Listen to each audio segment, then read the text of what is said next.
Welcome to this little video about preparation for the midterms. So during this video, I'll try to go through what you can expect for the examination. I will go through some of the questions you'll get and some tips about how you go about answering different types of exam questions. So that I made this one just specially for you, so you have at least some guidance in terms of how you prepare for the midterm exam. Hopefully you like it. Otherwise, come talk to me in class or during my office hours. What you can expect in terms of the midterm exam. First of all, the length of the midterm exam is 1 hour and 15 minutes. And because we have so little time, you have to be able to plan it out well. You can expect 5 to 7 questions, which means that every single question you can take 10 to 15 minutes to answer. So once you start the exam, because you have so little time, make sure that you go straight to the answer and give it your best shot to start with. Don't start with writing about other things or the context of the question. Go straight to the answer first. The questions will be essay type, which means that it's going to be open format. You can write sentences. You can also use bullet points and things like that. So it's not going to build multiple questions. That is based on, like, scale from 1 to 5 or 4 different solutions. It's going to be essay style open answers that demands that you think and you formulate yourself well. The core rule for the examination is that you can bring everything you want, so which means textbook. You can bring class notes. You can bring computer to write on, which I strongly recommend you do instead of having to write it up by hand. It's quicker on the computer. Also because you need to be able to submit it on Blackboard. The backup will be email, but we are using Blackboard as the primary delivery format. If you are not able to do it, you have technical issues, you need to contact the instructor that's in the room.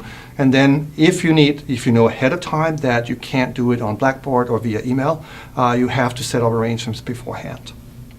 So that's about it. That's how you prepare for the exam.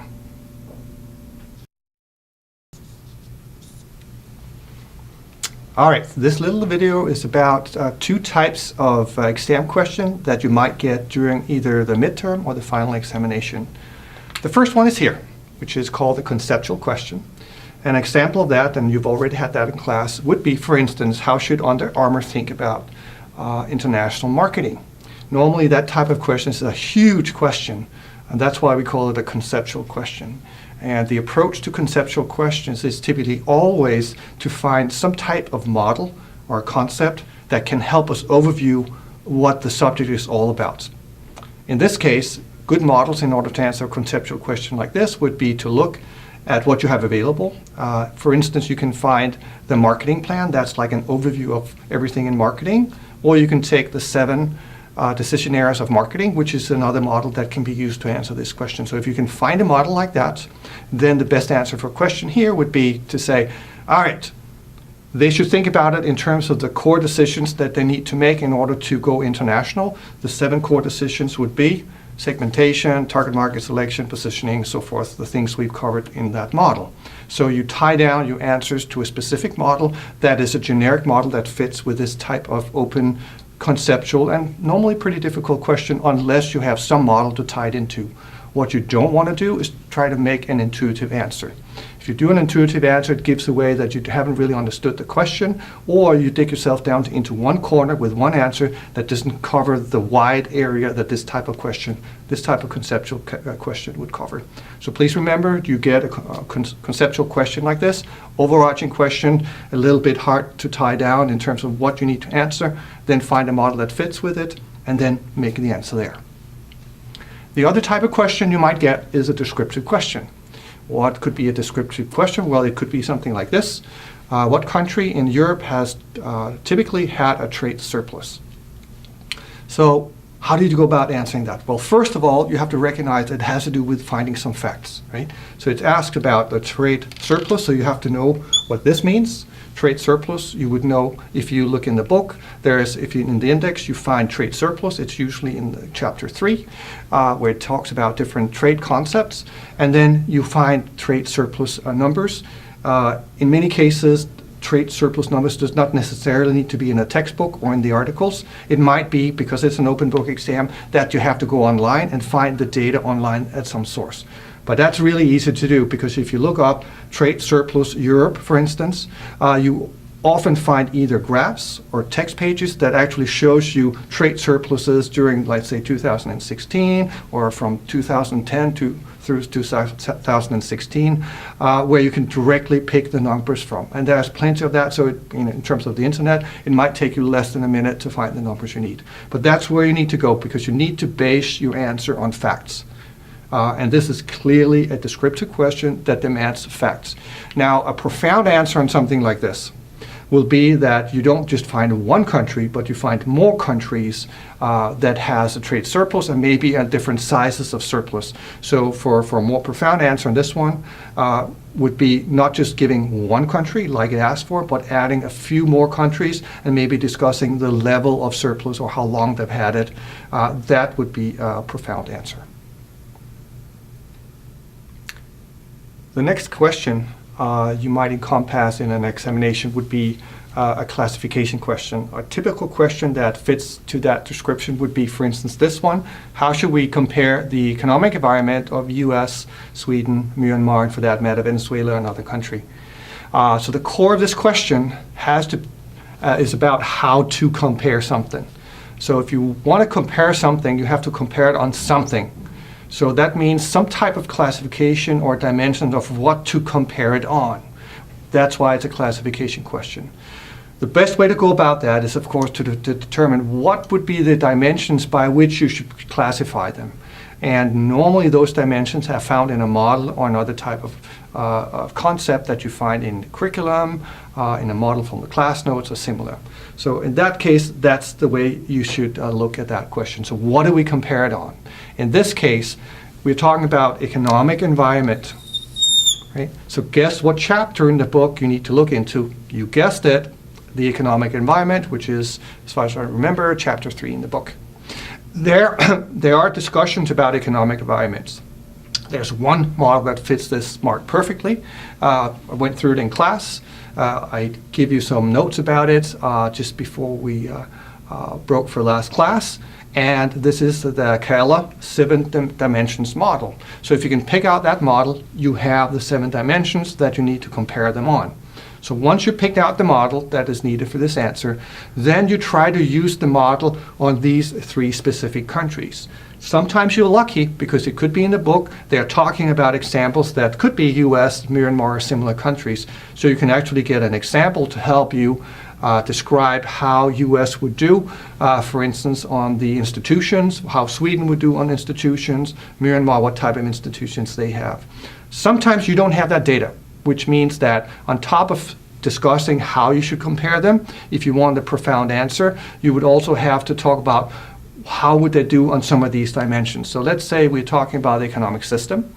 You would have to figure out what economic system does the US, Sweden, and Myanmar has. That specific one is mentioned in the book, so you can find that data there. You just use it in the example and then say, all right, so if we compare them on economic system, this is how they stack up against each other. So that's how you would answer a question, classification question like this. Fourth type of question we are going to talk about is the exemplification questions. And what would that be of a question? Well, you can see one here.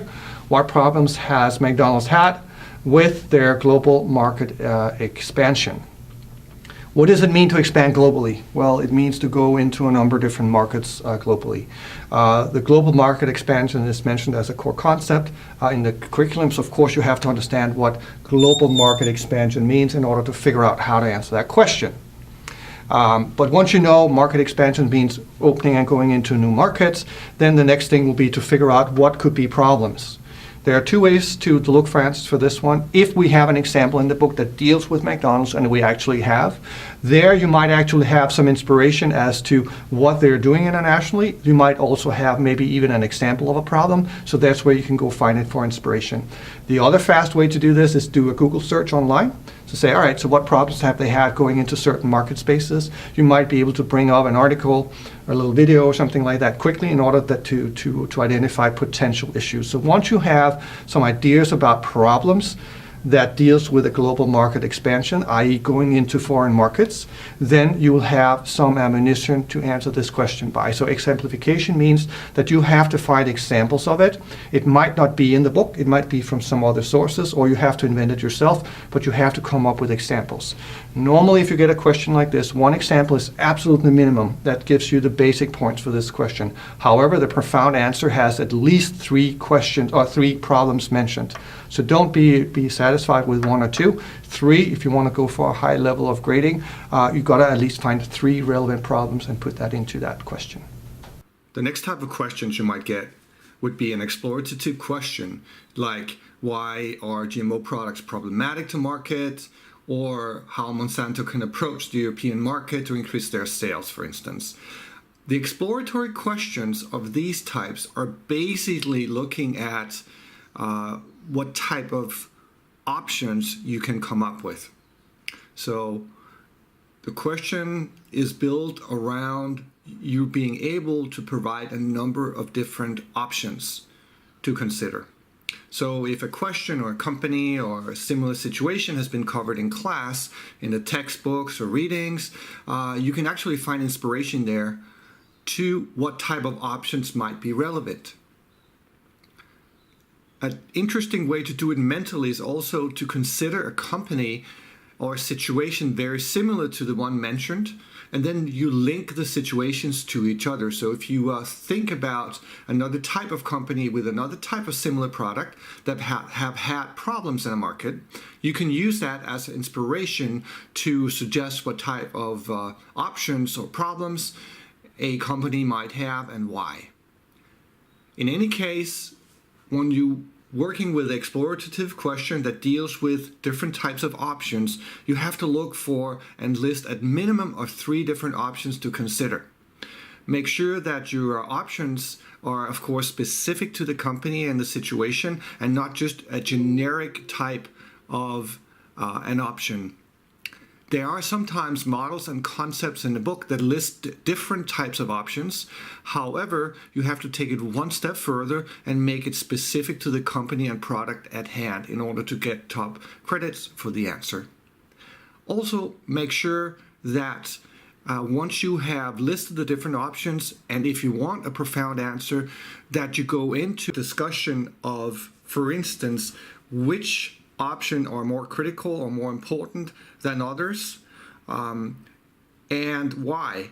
That will deliver a more profound answer to a question, an explorative question. However, the most credits they're giving for the scope of the different options you suggest and the quality of your options, and not just a normative recommendation of which option is more important or more critical than another option. The next type of question you might get at the examination would be a question, a normative decision, or any question like, for instance, what markets would you enter next if you were Starbucks, Scandinavia or Italy, and why? Another similar question could be, how should Shiseido segment the global market for their Matco product? To answer this one, it's not smart just to describe one option and then argue your choice as you normally intuitively would. That only gets you a very rudimentary answer to the question and some very basic points. For a much more profound answer, you should consider and identify 2 to 4 different relevant options, different ways to do this. If you look at the first question, what markets would you enter next if you were Starbucks? Those markets are basically countries, Scandinavia or Italy. So it's 3-4 countries in Scandinavia or 1 country, Italy. And that's the options that you actually have.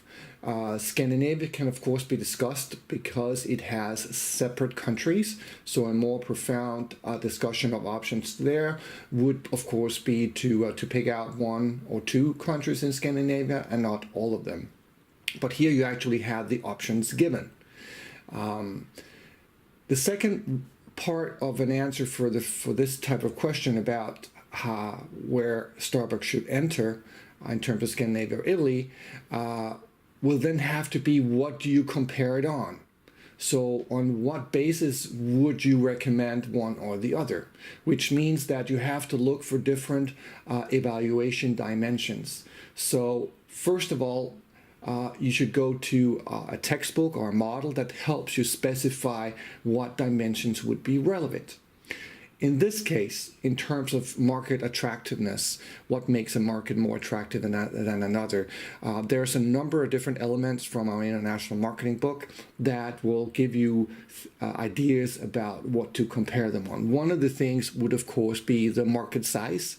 So how much a turnover potential, sales potential would there be in the market, which is based on basically the level of consumption and the scope of the consumption of Starbucks products in these markets, predominantly coffee, of course. So it could be size in terms of consumption potential. It could be competitive pressures, which would be another thing to look at. It could be how saturated the market is with coffee products similar to Starbucks, which is an angle onto the competitive intensity in the market. It could be cultural aspects, it could be regulatory aspects, or similar aspects that would make a market more attractive. If you have looked in the class notes, you might have seen a couple of models that actually deals with different dimensions of what makes a market attractive. So you could also get inspiration for the dimensions to compare them on from this material. For this question in a short examination, I would say that 3 to 5 dimensions would probably be the right amount to be looking for. So you look for some of the major dimensions and not go overboard with dimensions. And once you have found these dimensions, then you can start comparing Scandinavia and Italy on these dimensions. For instance, the first dimension might be the market size. In this case, you would have to look at if there are data on the coffee consumption in these markets, or you would have to look at number of people and consumption per person. Both of these information are easily accessible on the internet if you make a quick Google search, and you would also potentially find this information if there were case materials about these companies or this company Starbucks, which there is in our textbook. There you can also search for inspiration for data that you can use for this type of answer. Once you have, let's say, 4 dimensions you want to compare these 2 countries on, then you score them two sections, so Scandinavia and Italy, on these 4 dimensions you found. And then based on the answers you have or the scoring you've done, then you pick your choice, and then you argue your choice based on the scoring on the evaluation criteria. That would be considered a great answer for this one, which means, first of all, identify the options. Second of all, identify what dimensions to compare them on. Third, score each option on the dimensions. And then last but not least, argue your recommendation based on which one scores the best on the different dimensions. So there you have it. These are the ways you can go about answering these 6 types of questions: conceptual, descriptive, classification, exemplification, explorative, and normative decision-oriented questions. Good luck with the midterm examination, and hope these small tips have been a little helpful for you.